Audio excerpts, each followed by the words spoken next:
স্বার্থপর এই দুনিয়া খোদার কসম কারো জন্য থামে না, বড় স্বার্থপর।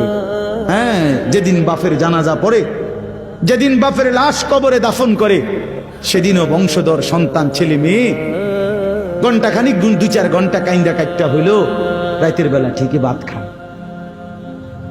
হ্যাঁ, পাশের ঘর থেকে খানা আনে, বাবারা ঠিকই খায়।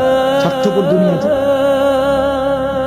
থামে না রে ভাই, থামে না দুনিয়া। ওই জন্য আমাদের কারোর জন্য থামবে না।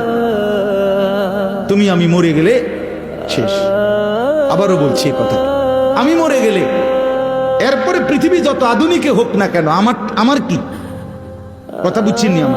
আমি মরার পরে যদি সবার ঘর স্বর্ণের বাড়ি হয়ে যায় তো আমার লাভ হইল কি? আমার মৃত্যুর পরে যদি সব মানুষ আধুনিক হইয়া সাঁদের দেশেও জায়গা, আমার ফায়দা কি? আমি তো না, আমি তো মরে গেলাম।